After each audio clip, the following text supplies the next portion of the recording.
qualification for the World Cup. So, of course, what should be an ideal expectation for this particular lads? You go out and win it. You look at the record, Nigeria's quite decent side when it has to do with under 17. The performances, not just at the CAF level, but even at the World Cup. We've won 5 times at the World Cup. I'm even wondering how we were able to win it just 2 times at the Nations Cup and get to win it 5 times at the World Cup. But decent side, it's always been Nigeria. And the lads are already bubbling. Come on. If the likes of Kelechi Iheanacho could do it, and the rest of the under 17, Kanu Nwankwo and Wilson Oroma could do it yesteryears, then these lads can do it. We have some decent players there, the likes of Daga also being part of that mix. Yeah. And it speaks volume about the quality on the side. I love the fact that Coach Jose Pizarro has gone to motivate the lads and tell them, because sometimes at that level, some players can be dejected when they're rejected. But that's it for me, telling them to keep courage and realize the fact that they can move forward even in their careers. We've had decent talents like the likes of Wilfred Ndidi and the rest. Some of them couldn't make it to the under-17 championship, but they ended up becoming superstars. The likes of, once again now, it's a long list actually. Likes of maybe Isaac Success and the rest of them. Tewa Winiyi, and the rest of young stars. I'm even talking about players who couldn't make it to the under-17 level, under-17 World Cup at the end of it, but they came out to become successful footballers. Yeah. The list is plenty. We can mention the list, enormous list. But here's the thing about it: the Nigerian side have talent, a pool of talent. Our success at under-17 level is pointed to one thing, Marizona, that we have a pool of talent at raw stage, because at under-17, most footballers are not well developed, but at this raw stage, the talents abound in the country. The question is what we get to do with this talent moving forward. Here's the thing when they get to under-20, under-23 and the Super Eagles. Here's the thing of concern, Blight, and over time, we see these young talents, particularly sparkle at the under-17 level, but progression has been the problem for them. We barely see youngsters get that meteoric rise, that gradual rise rather, from under 17 to under 20 to under 23 to the national team. It's just a handful of stars. Maybe Victor Osimhen, maybe Kelechi Iheanacho, maybe Tewa Winiyi have been the most consistent players. Wilfred Ndidi as well. We've seen them gradually rise from under 17 level to national team level. So talk to us about the problems, that has actually been the major bane in the progress of these young stars. Because you look at England, for instance, we see these young stars gradually, grow. Spain is a key example. Bulk of the stars at the national team level played at the under 17. Same story goes for the Brazilian national team. But for Nigeria, things are always different. Well, I think Nigeria's done a bit well comparatively. I wouldn't agree to that saying totally compared to the rest of the African country. But when you put it side by side with what's happening at England, Spain, and the rest, especially before you get to under 21, everyone in England is under 21 English player, under 20, so it goes on to show they have a decent competition moving forward, and they're being programmed into systemic progression. They're programmed to join certain clubs at academy level, at youth level, and before you know it, they integrate them into the systems at club level, elite football level, and that's how it works. That's the difference from our country. Better league, better facility. But I love the fact that there's been progression from a Nigerian point of view. Here's why, Mari. Look, in recent times, we've not had young talents fusing into the Super Eagles. The reason is this: we've not really done well at the under age grade competition, under 17, under 20 competition in recent times. Because you look at yesteryears, the list abounds. You begin to talk about Wilfred Ndidi, Kelechi Iheanacho, and Winiyi, name it. Even before then, you talk about the likes of John Michael Obi, Chinedu Obasi, name them. The lists are enormous. You look at these things and you realize this is the bend of it. For me, if I'm from a Nigerian perspective, I want to be a manager of a Nigerian system. Here's what they ought to do. Always put a lot of energy at the under 17 level, because it brings the raw talents early enough. The moment you do that, that's why I was angry when I see them rotate coaches at the under 17 level. And I'm asking, what are you people doing? If you have a coach that is successful at that level, then let the coach be around. There are certain coaches that work at under 17 level. For example, Mari, I love coaching, but I do not think I can stay under the sun and coach kids. I don't have the strength. I don't have that patience to coach kids, tell them what to do, design the kind of play, what to do, teach them ball control. I can't do that. There are coaches that are specifically gifted for this. And Nigeria ought to look in this direction, give them opportunity to do that. Beyond that, the rest is them being successful at the World Cup and that integration process moving forward from under 20, under 23, and then the Super Eagles. Speaking of exchanging coaches, particularly Coach Nduka Ogbadi, the current coach of the Golden Eaglet side, was appointed some time last year, in March actually, when there was a clear overhaul and replacement of coaches at the national team level. We saw also Lexus Salisu Yusuf get back to the technical board. Ladan Boso is currently the coach of the Flying Eagles, the under 20 side. we sincerely hope that the boys go to Algeria and come back with the goodies proverbially.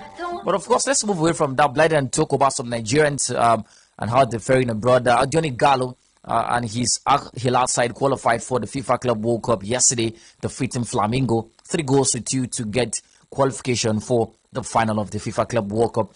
Gallo didn't get to score a goal in that game, but of course was key and integral for the side in their chase to winning a FIFA Club World Cup title. And of course, they have been given some money to the tune of 122 million naira. Yeah. If you convert that to the Nigerian naira right now. But Johnny Gallo, man was seen as finished, but somehow he's still relevant, even despite living in Europe. Well, he's playing in Saudi. That's what you get when you get to Saudi. Saudi is for retirees. That's the way I said. Johnny Gallo, decent footballer as far as I'm concerned. I love the fact that he's gone to Saudi Arabia and he's doing the magic. He couldn't score in that game, but you look at that win, it's what the money they're giving them. And I love the fact that they're rewarding with the money. It could be a good motivation moving forward. Whatever happened between Real Madrid and Al Ahly, they get to probably motivate the players to go on and win Real Madrid or Al Ahly, depending on who wins it. But here's the thing for me. Good result from that standpoint, because it's not easy to beat the Brazilian side, the South American side. Most often than not, the World Cup final, the Club World Cup final, is usually between a South American side and a European side. And for a long time, we've not seen this happen. And for the first time, Al Hilal are in the finals, depending on who joins them. And good performance at the end of it. It was a red card for Flamengo in that game, ended 3-2 in favor of Al Hilal, but good result at the end of it. Love's the only side. Well, of course, we'll be waiting to see who joins them in the final, particularly Real Madrid or Al Ahly of Egypt, are the two teams playing in the other semi-final of the competition. Real Madrid, who are champions of Europe, will be in action later tonight. Karim Benzema has been rolled out of the game, sadly. And of course, for Al Ahly, they'll be playing in Africa, which would be a milestone for them, a chance to get some massive home support as they look forward to securing qualification for the finals of the FIFA Club World Cup. Then let's move on from all of that and talk about something quite interesting. Well, according to the reports, Manchester United manager Erik ten Hag is reportedly in favor of a move for Victor Osimhen over Harry Kane. That's the story. United are in the market for a new striker following the departure of Ronaldo in the winter. They got Wood Vegas on a short-term basis, but they need a long-term option, and they were offered two strikers, Harry Kane and Victor Osimhen. Erik ten Hag says he prefers Osimhen to Harry Kane. What could have been the motivation for that decision, Blyden? Well, it's simple. One is 24, the other one is around 30. That's the simple idea around it. Yeah. Harry Kane doesn't have many years in football for you to be at top level. Another idea is how United play. Look, sometimes you might be a decent player, they put you in a decent team, and you struggle in another team because of how they play. Harry Kane is a decent player, but there's something peculiar about Victor Osimhen. He's explosive. And most often than not, a club would look for a player or a striker that's that explosive, that brings certain level of momentum and influence. The apologist of Harry Kane would tell you that this man has performed consistently in the Premier League for how many? 6-7 years. He scored double figures. Right now, he's just third in the all-time scoring list in the Premier League.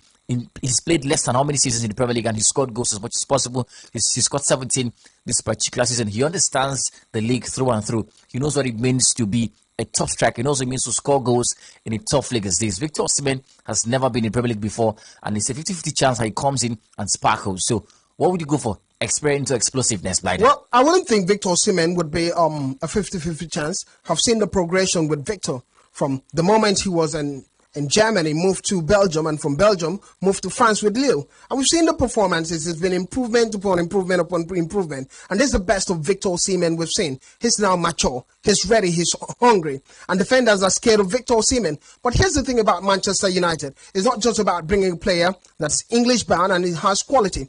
I think players like Harry Kane would likely move to Real Madrid. Real Madrid are known to keep players for a long time. Players that past 30 they can play. He can join the likes of Modric, perform quite well, the likes of Benzema, and do quite well. That's the structure of Real Madrid. It's a winning setup, and somewhere, somehow, the pressure is less, while the pressure is also high. But for Victor Osimhen and Manchester United, here's how I see it. A new coach who's not English, Erik ten Hag, is from the Dutch side, and is ready to take Manchester United to the highest level. And Victor comes in there, quite explosive, has the energy, he's fast, he's hungry. Those are the three indices. You bring him in, he's going to give Manchester United Let's talk about pressure, particularly Biden, because over time, coming to the Premier League and playing for United, there are lots of pressures on your shoulder. You look at, the man Anthony Martial, he's not been able to match the pressure with Injuries. his performance. Injury is a key factor of his game, but even when he comes back to play, things are here and there. One of the reasons why Ronaldo left United was the lack of support from the fans. That's a conversation, because Victor Osimhen comes in and we know the English sentiment. He's not an English striker. He would definitely get bashed by the English media as much as possible. Mari, let me take the words from your mouth. Yeah. Everywhere he goes, the fans love him. Here's the thing about it. He's explosive. He's hungry. You see the way he runs, whether he gets the ball or not. The very fact that he's hungry and running, that's why the fans love him. Do you know why they don't like Kelechi Iheanacho? He's not a running type. So everyone looks at it. He's explosive. That's the beauty about Victor Osimhen. In Africa, whether you like Nigeria or not, you love the lad Victor Osimhen. In Europe, whether you love Nigeria or not, you love the lad Victor Osimhen, because he's hungry, he's running all the time. For a while, the big concern with Victor Osimhen has always been that of injury, because we've seen yesteryears, the 3 last years or thereabout, Yeah. he's been injured consistently. But this season, we've seen him being solid. Went a little out because of a few injuries, maybe a hamstring or thereabout, and now he's back, and he's been consistent. If he keeps being this consistent, I think the fans will be so happy having Victor. Well, Victor Osimhen has been quite fantastic in the Serie A. He's got 16 goals in 17 league appearances for league leaders Napoli this particular season, and of course they're on course to get a trophy, a Scudetto title, for the first time in a very long time. We've got a contract with Napoli to 2025, and Napoli have slapped a £100 million valuation on this particular man, which United are ready and willing to match.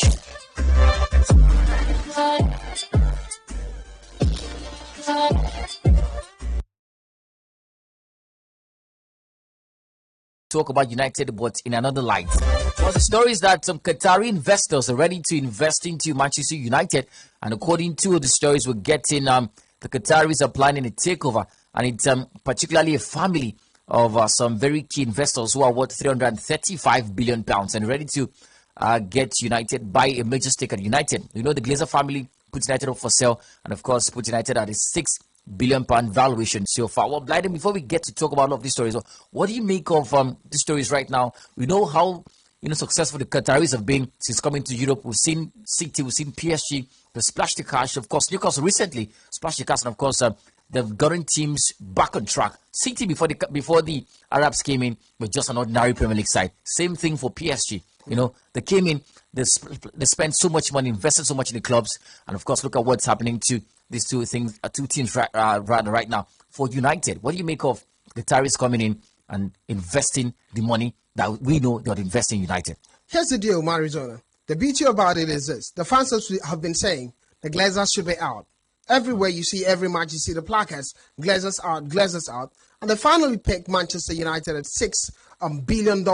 Is it deal or dollars a pound? I think it's pounds. £6 billion. Yeah. And here's the thing. The idea is any investor that's coming to Manchester United, you're coming to pick all the baggages that comes with it. They're saying we don't want you coming to get a share in United. Yeah. If you coming, you have to buy off the whole club, yeah. And that's the idea. And the sad thing is, on the other hand, or the good thing from another perspective is, Cristiano Ronaldo did make a comment about Manchester United and the facility is not being ready. Yeah. That's a concern, or probably an outlook within it, that probably they might get to renovate Old Trafford. No, let's talk about this, Blyden. We're talking about, the state of United right now as a football club. They're using old facilities and all of that. They're not up to par in terms of, the standards they should be right now. But it's valued at £6 billion. Chelsea, in all of its glory, was bought for how much? Less than £4 billion. £4 billion. By Todd Boehly, and of course, it was a difficult time. Yeah, it was a terrible time for Chelsea. But you look at United, you think they're worth £6 billion. Well, when you look at the club in Manchester United in the English Premier League, you talk about an iconic club in that country or in UK. It ought to be Manchester United first. Come on, there's a reason they call Manchester United the Queen's Club. It's not a joke, Marizona. So it can't be the same level with Chelsea. And especially look at it at that time, yeah. Chelsea were considered to be a do or die affair. They had to sell it.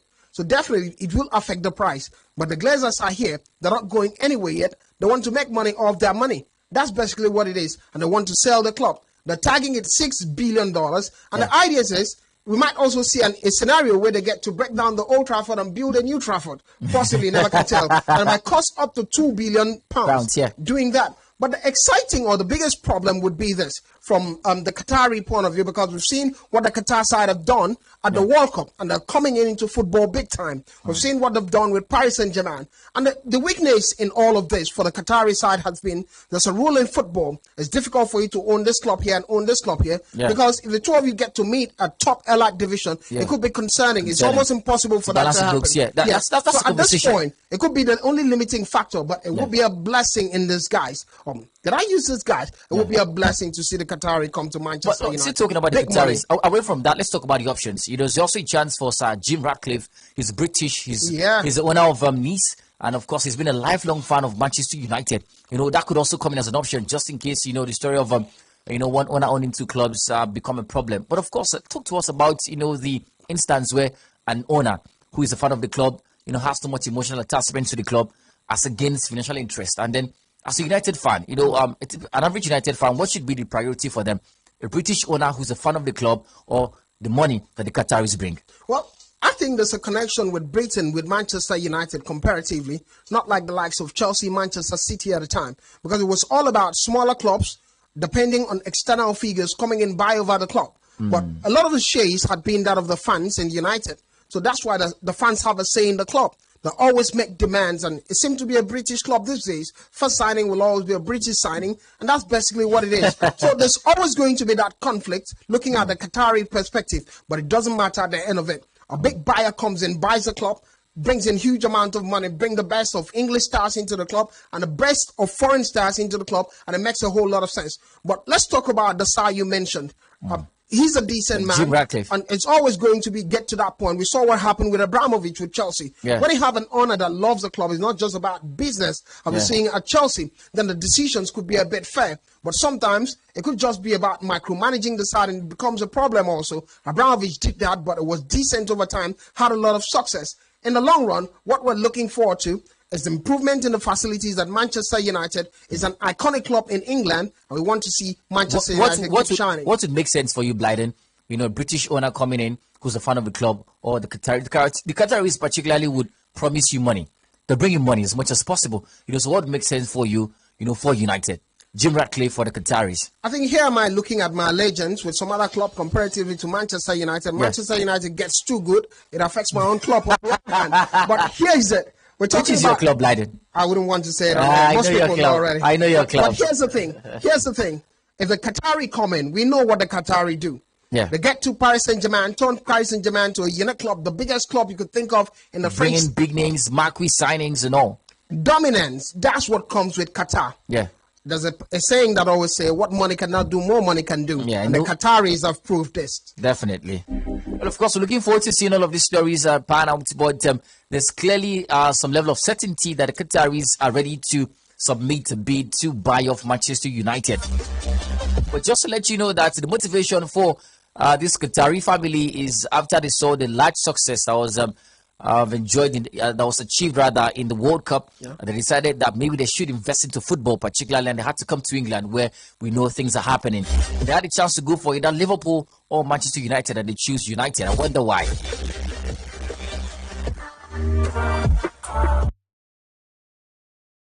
And of course we talk about something else. 090-2223-1011 and 0817-624-8565. As a United fan, what would you prefer? The British owner who is a fan of the club, or the money that the Arabs bring to you?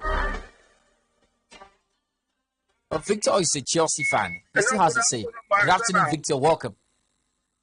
Yeah, good afternoon, Clarence. I'm sorry, Maradona Equals really did well for the analysis and things you bring on to table. Maradona, let me say that like the under-17 tournament that was just finished, champs that we played in Nigeria wasn't participating. So if you look at those kind of competitions back then, and the under-17 team was a great team, we know.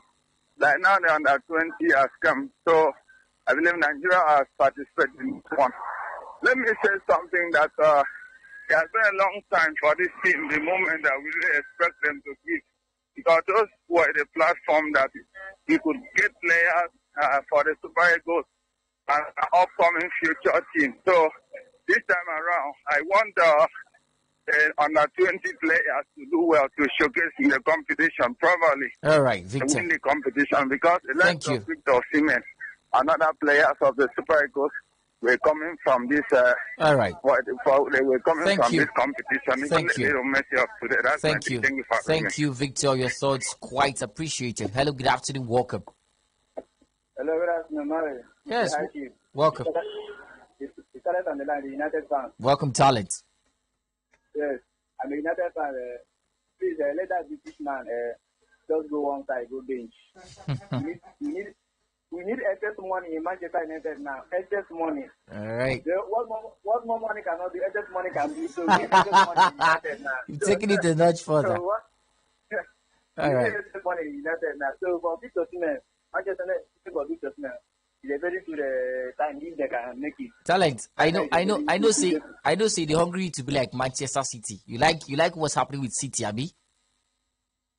I like what's happening in City, but in their situation now, I don't like it for now. Thank All you. right. Thank you very much. Thoughts appreciated.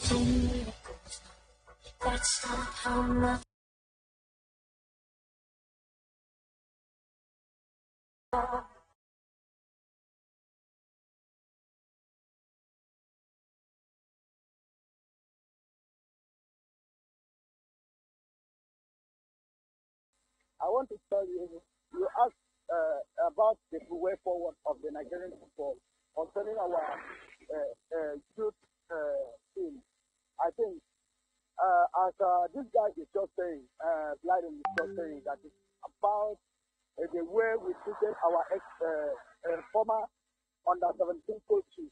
You know, had it been we like it, we would have liked leave it to the one that handles the former edition. They steal the under-17 national team, or we make sure they progress a little bit to under-20. So it's like when Demetela was there, they were that man was the coach of Victor Osimhen of this world, or of Nigeria nowadays. So I was even expecting that team to proceed to under-20. It's only bound to that we aimlessly change coaches, thinking that foreign coaches will come and do best. So that is the reason I always clamor for Samson Siasia to be given opportunity to make sure he rests the national team for us. All right. Thank you very much. Well, thank you very much. The two people you've mentioned are not quite able right now. Coach Yemitela is late, sadly. You know, we lost him back 2007, and Samson Siasa right now is in a debacle, you know, with CAS and FIFA. He just cannot get into football, sadly. Thank you very much. Good morning. Good afternoon, rather. Yeah, Marizona, it's afternoon. Tonero on the line. Tonero. Yeah, I love Manchester United. I know. If you ask me, I will go for passion. Marizona, you know what? The first thing that you should do in everything has to do with passion. Once you have passion, you have the right thinking, you have the right mentality, and every other thing will come. I want to let Manchester United fans to know that money is not everything. Look at what is happening to Manchester City now. Tonero, Yes, have you heard it saying that money fuels passion? Have you heard that before? Hey, I understand, but it's not everything that money will do. My brother, let me tell you that passion is the one that drives the money to be given out. That is the thing that you should know.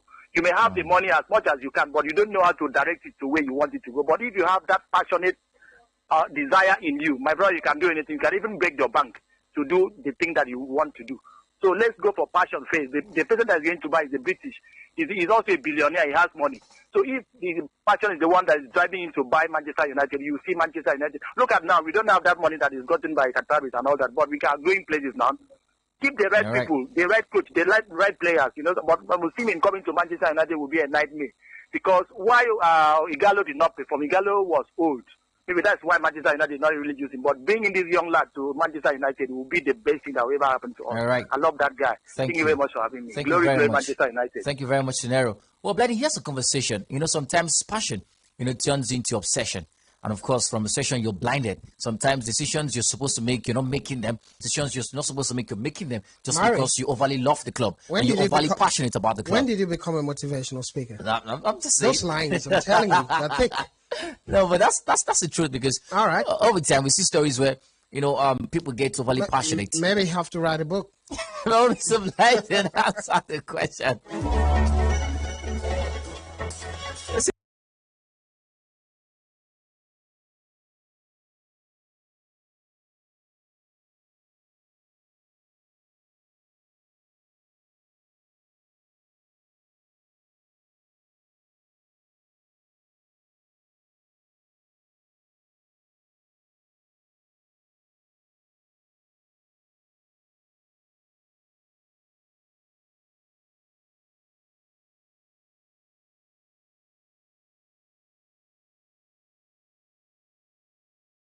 If it comes to United. Well, Yes, he overly loves the club and all of that, but sometimes you have to be very stiff. It's a business. Apart from the fact that you love United as a club and as a football fan, it's a business venture. And of course, what happens when you put in emotions and sentiment into business decisions. It oftentimes crashes out. Well, Mari, you can't separate passion from football. That's the way Absolutely. I said it. You can't separate passion from a lot of Football things. is also business. Absolutely. So for me, a major of the two makes a lot of sense. I use Todd Boehly these days. He's beginning to look passionate. But after spending a lot of money. The thing, Todd Boehly I think is the wrong example because Todd Boehly was so passionate that he became sporting director for Chelsea, started signing players by himself. Well, and we saw what happened at the end of the day. I think it depends on what he was passionate about because it's a different sequence. Todd was just passionate about the business. This man is passionate about the game. So if you're passionate about the game, you get to know probably some players. You can identify who a good player is. Come on. You wouldn't even come to call a club London Cowboys. That's the thing about it. But here's the thing for me, Mariam. A good measure of finances and passion makes a lot of sense because it means that you genuinely love what you're doing and you always look forward to the best of it. But come on, you can be passionate about money and passionate about business and still love it one way or the other. So it's a little here, a little there for me. But at the end of it, it's always going to be the best manager or the best owner to be the one buying a club. At the end of it, it's all about what happens on the field of play also. Bringing the right management to be the ones handling the affairs of that club. From the right coach, the right players, and get the people who know the job to do the job. At the end of it, it will pay off. And one more thing. Basically, the Qataris have also talked about the fact that they're ready, to give Erik ten Hag, transfer kitty. They're ready to give him as much money as he wants to sign players. Anyhow, he wants to sign his players. And we know that Ten Hag has become a courtier at United. He's now been adored by United fans. So he would be given the chance, first of all, the freedom to choose who he wants to sign, and secondly, the money. So what else should United fans be looking for right now? Well, I use Newcastle, for example. We've seen the Saudis come to Newcastle, spend some money, but not hugely. That's money, but they're careful the way they're spending. I look at Manchester United right now. They're quite a decent side. Money doesn't solve all the problem. If money had solved all the problem, then the Galactico that had the likes of Ronaldo, De Lima being part of that makes Brazilian Ronaldo could have won the Champions League. They never won the Champions League. Yeah, Zidane have won it. But that collection could not win the Champions League, even with the very best. So for me, it's not just about spending money. It's about building a system. Let the system run on its own and be solid. That's the way I said. And right now, United are decent. Hello, good afternoon. Welcome, football fan. Mari. Yes, good afternoon, Jab Ghana. Yeah, Mari and Mari, I wish Al Ahly with our African brother, Igalo Success, may they conquer the Madrid and kill the cup. Let them fly African flag high. Right. Mari, I heard you asking who is the best Nigerian player in the APL. Without being told, it's Papillona. Can't you remember his wonderful goal against Mayu and Chelsea? Samuel Saleh should stop eating chewing gum. And he dropped his spectacle. He said, "Nice." He said, "What a wizard from Africa." Right. I was a kid by then. Finally, Mari, Nigerian poster of Victor Osimhen, don't go to Mayu. It's not a conducive ground for an African black player. All right. Thank you for having me. Thank you very much, Jab Ghana. Thoughts appreciated. Good afternoon. Welcome. Hello. Good afternoon. Good afternoon. Yeah, Comrade calling from. Comrade, you just woke up from your nap. Analyzing team by team. I didn't hear you mentioning Arsenal. Where do you place my team in the league for now? Well, your team is top of the Premier League title, or the Premier League table rather. What else do you want? Where else you want me to place them?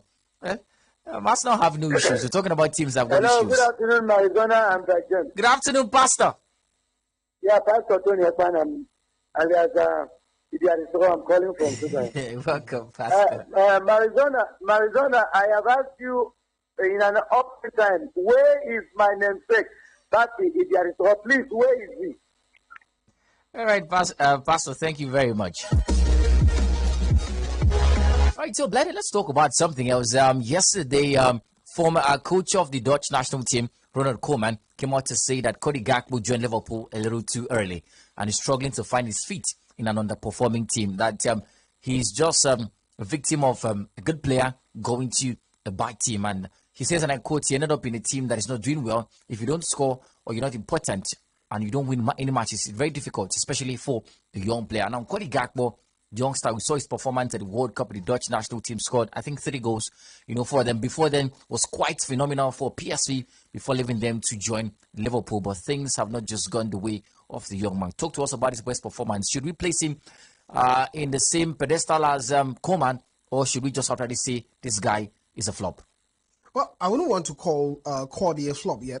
It's still early days. Just got to Liverpool. Liverpool are in difficult situation, not doing quite well. But there's something peculiar about a lot of Netherlands players in recent times, especially the ones going from Ajax. I think they've been in the comfort zone for so long. So when they leave these clubs and this country and they come to Europe, they kind of struggle. We've seen it with a couple of players. What's the other player at Manchester United? Donny van de Beek. Exactly. Yeah, but he struggled. Cody Gakpo came through PSV. There was so much quality expected from this particular man, and he came through well. The understanding is that maybe he's a victim of the fact that Liverpool are struggling right now, and there's nothing he can do about it. Yeah, it's hard. It's hard when you come into a club. You need to sparkle. You're expected to perform. But it's not working out right now because you look at the system at Liverpool now, they're so confused. The mentality is so low. Yeah. So it's difficult for the likes of Cody Gakpo for me. But here's the thing. I think he's a good lad, decent footballer. I've watched him. I remember Mari. I have an eye for players. When I say a good player, I tell you. Definitely. He's a decent player. Definitely. He's a decent player, but I think he's a systemic player. He works in a good system too. The load will be too much to think that Cody Gakpo will come to Liverpool and transmogrify the side. It's going to be quite difficult for the young lad. He's a young lad. He's trying to settle in the club. But years to come, I think he'll be a very decent player for Liverpool. Let's talk about one key fact. Liverpool right now are struggling. Now, we're talking about Liverpool struggling. We're talking about young club, but we barely talk about Mohamed Salah. And we know how key this man has been for Liverpool over time. Now, where's the place of Salah in Liverpool's struggle so far? Yeah, it's huge. I think here's how it worked. Years, because you can't talk about Salah without talking about Mane, Sadio Mane. Here's how it works. Salah had been the one scoring the goals, but the pressure wasn't always around Salah because Sadio Mane was creating enough distraction. So you can't be focusing on Salah alone. You have to think about Sadio Mane from this other side. And Sadio Mane is always the one seeming to be up front the most, but Salah drifting and scores a goal. Salah is experiencing a decline right now in terms of form. He barely scores goals for Liverpool, and he's a key man, sadly. How much of a problem is that causing for Liverpool right now in their chase to survive what they're going through that club doesn't even know about? I think club knows about it. I think club knows he said about over the weekend He might not necessarily agree to it. Yeah. He's just tired. When you get to work and you're not getting results. And he's tried several systems. You begin to feel tired. That's basically what it is. But on the other hand, here's what's happening at Liverpool. Agree to the fact that when you get to that 30 years of age mark, you begin to decline. Your speed reduces. The problem starts to come. But that distraction had been the fact that there's no Sadio Mane who was complementing Salah. Salah doesn't have who complements him right now. And that's the biggest problem. He's still a decent player, but he builds and feeds on distraction. That's how Salah works. When he expects Salah to carry the load and run, he's not physical, remember. He's just a slick player, a tricky player that slides in. It's not like talking about Mahrez, for example, and depend all the hope on Mahrez, you're going to have a problem. That's how it works. Because these guys are not physical player. They're just slick, intelligent player, and they cut in and do the damage when there's enough distraction. But that's the story from there. But a PSV coach of Blyden Ruud van Nistelrooy has come out to drop a quote about Cody Gakpo. He says that, and I quote, Cody Gakpo's dream was Manchester United, not Liverpool. I advised him to wait until the summer. Something happened. He refused my advice and listened to Van Dijk, who tempted him to Liverpool. Well, the key word there is pay attention to who you're listening to so that they don't lead you astray. Hello, good afternoon. Thank you for joining. Welcome, football fan. Yeah, good afternoon. Mr. Easy, you're Liverpool. Yeah. You're Liverpool. Yeah, I'm a Liverpool. And I want to quickly comment. All right. Do you want to call us back and comment on what you want to comment on? Thank you very much. 090-2223-1011 and 0817-624-8565. Good afternoon, football fan. Welcome to the show. Good afternoon, Marijana. Welcome. My name is Nick. I'm calling from you. Welcome, Difreke. I want to comment about Victor Osimhen. Right. I know a lot of Manchester United fans are coming out to sing praises about the Victor Osimhen. I want to ask Manchester United fans to tell me any black African player that succeed in Manchester United. When Adion Igalo was coming to Manchester United, they were singing praises. They keep that guy in the bench. When it's something minute, they brought the guy in. So if Victor Osimhen know what is good for him, he should turn around and look at Chelsea because they are on the building process. We had young midfielder. We had everything that can give Osimhen what he wants. So Chelsea is the right choice for Victor Osimhen because other African players have did it in Chelsea. Thank you for having me. Thank you very much for joining. Good afternoon. Welcome, football fan. Yeah, Mr. Easy again on the line. Mr. Easy. Yeah, let me quickly comment on the comment made by fan Nestor that Gagbo refused his advice by going on to Liverpool. I think Gagbo do not make any mistake. The only mistake that made this man to talking stuff like this is that Jurgen Klopp's stubbornness that failed to address the crucial area of the Liverpool squad. That is why the whole team went scramble and Liverpool struggling from back to the front. It's not that Gagbo is not a good player. He's a good player. I don't rate him as a flop player. Even Nunes, I don't see him as a flop player. Rather, I see Gomez as a flop player. I see Firmino as a flop player. I see Jones as a flop player. Everybody's a flop for you. All right. Yeah, he's a flop player. All right. All right. I don't rate it like that. That's my take. Thank you very much for joining. Success. Good afternoon. Yeah, good afternoon, Demari. Welcome. And the rest in the studio, agree. All right. And I want to say that I'm going to call Michel and Ricardo to tell Victor Osimhen to turn down the offer of Man United and go to Chelsea. And he should tell them all the same that Mr. Tender for ball is very so whatever to bring Osimhen to Chelsea. And at the same time, I want to talk about Liverpool situation. That Mr. Easy did not come out and criticize the club. When the man was doing well, he was the one calling the man professor. Now he's criticizing him. The fact is that the player of Sadio Mane is their problem. All right, Success, wrap it up for us so we talk to other callers. It's okay, thank you. Thank you very much for talking to us this afternoon. Good afternoon, welcome, Victor. 45 seconds this time. Yes, 45 seconds, Victor. Let me say something that the English FA, their investigation unit on clubs has been a usual something, but now that my Chelsea is passing through this difficult situation, I know it's going to be a huge step for us to know how we're going to make the team for future. So please, let me beg them to stay clear. Let us work our management issue and get our players to the best form so they can give us the result we want. That's my thing. Thank you very much, Victor.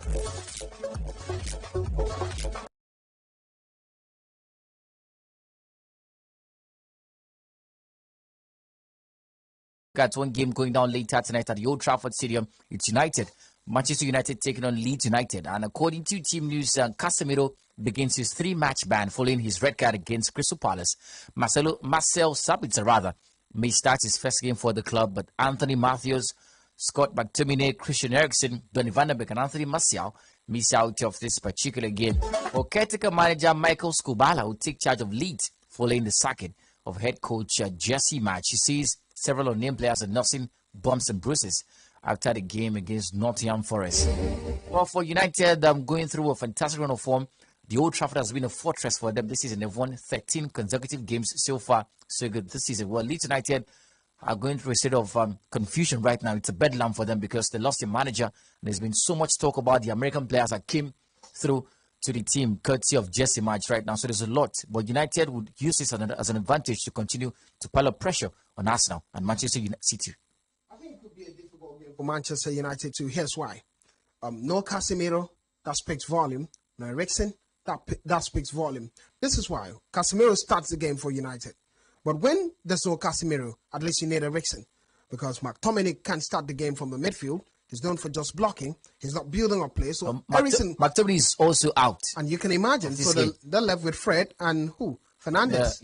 Bruno Fernandes. Marcel Sabitzer, the man who joined from Bayern on loan, has a chance to start today. So it would be a good game to see Sabitzer show what he can do, especially when you've got that experience from Germany coming up and you've been with RB Leipzig over time. But here's the thing for me. It's a dicey game for both sides. United ought to be careful. If they're not careful, they can pull a draw. Because these games are built from the midfield. And right now, the midfield of United is in shambles. The very best of their midfielders won't be participating in this game. But on the other hand, from a Leeds point of view, their struggles seem to continue. Difficult times, especially when you bring an assistant coach or coach from the youth team to be part of the mix. The confusion is, if the coach is a winner, he's ready to take the job, he's supposed to show class, show character. That's where it starts. If he brings that character, then you might just see a different Leeds United play this game. But if not, it might just be the same story, same old, and Manchester United get to win it. Well, one man has been directly involved in 8 Premier League goals in 4 games against Leeds United, more than against any other opponent. And that man starts today for United. His name is Bruno Fernandes. He scored 6 goals and assisted 2. That's more against any other club.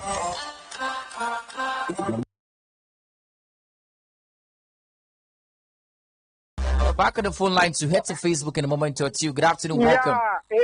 Yo on the line. All right, go ahead, yo. A Manchester United fan. Please talk to us. Yeah, I want to show that Leeds United against Manchester today, this evening, is going to be a cracker. Now, you see Manchester United going past them. Thank you for having me. Glory, Manchester very United. much, yo. Good afternoon, welcome. Hello, Mary. Yes. Thank you very much. This is Dominic Park. Welcome, Dominic. That day, the man I love so much, Pastor Tony Fan asked you a question that then you refused to reply him. I think he knows it very well. Let me just use the air and tell him where his party is. And so on. Well, don't worry, just call him. I'll give you his number to call him and tell him thank you very much.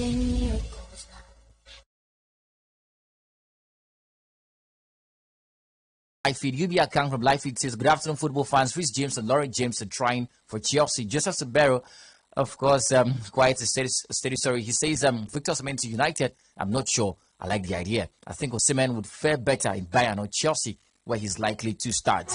Manuel Calisto says, up Blues for live. Let's head to the sports page.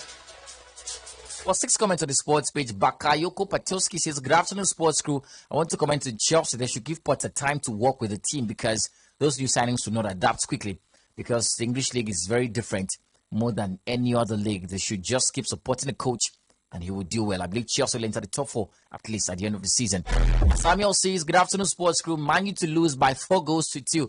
Please help check on Vidal. I heard he said he was going to deal with us, Real Madrid, later today. Fatowski says, good afternoon, sports crew. I want Arab money to take over United. Also, upcoming games, I want United to trash Leeds United 3-2 new faith from your Rashford goal. It says, good afternoon, sports crew. I want to wish my darling team, Man United, a good outing against Leeds. As for top 4, it is done and dusted. Glory, Manchester United. Samuelino Samfresh says, my take for today's show is that those Qatari owners should fasten every process in buying Man U. Victoria says, well, I think if the reports of the Qatari investors bidding for United is legit, then it's a welcome development for Manchester United fans. It's true, Gakpo should have waited for United's approach. I wish my darling team the best of luck. We'll take a few calls before we bounce. So, Blyden, one more question. There's a long list of Nigerians who have participated in playing in the Premier League particularly, and there's a long list. Just giving you a few names. Kadun Nwankwo played for Arsenal, West Ham, Portsmouth. There's JJ Okocha, so good, they named him twice, played for Bolton and Hull City. There's Mikel Obi, played for Chelsea, won loads of trophies for Chelsea. There's Yakuba Ayegbeni, played for Portsmouth, Middlesbrough, Everton, Leicester City. Yeah. If it's English Premier League, the best Nigerian that's played in the English Premier League is Yakubu Ayegbeni. The fans say, just give the ball to Big Yak, and it's a goal. All right. Look at the numbers. But if you need the best Nigerian footballer ever, it's one man, Nwankwo Kanu, the best talent we've seen. No argument, no debate. JJ is second. He's been there. quality footballer. The best player in the Premier League, the best Nigerian Premier League for you, Blighted. Yakubu. Big Yakubu. Big Yak. The fans sing it all the time. Just give the ball to Yak.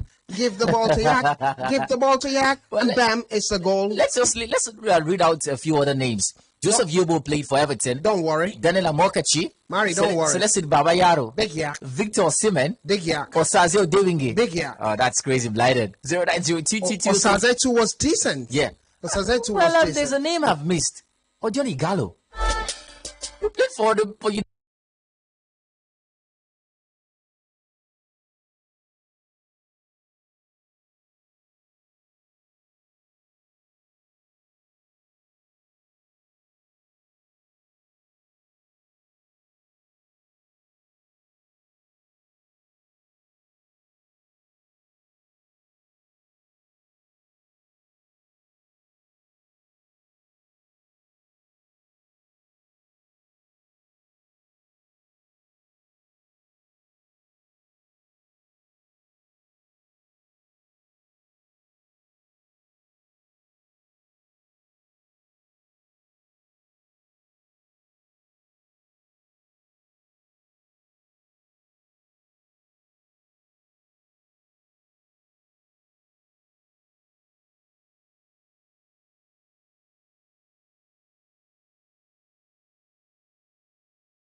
On the hour particularly, and of course Lady B comes through from there with the Planet Rock show. But I don't know why Jeremy is standing with her hands folded behind. I just hope I am safe, and I hope you don't so charge me for calling you out.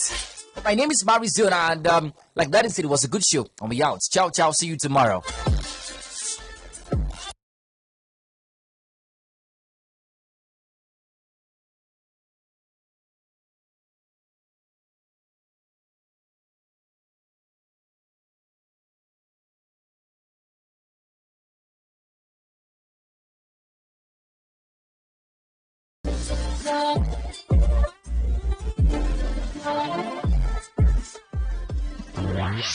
Love it. Hook, line, and sinker. Like our Facebook page. Follow us on Twitter, Instagram, and listen live wherever you go.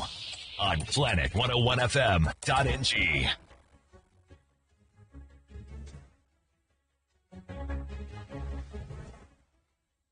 Many thanks for staying tuned. Good evening and welcome to the news update at 4. I am Dara Odoma. President Muhammadu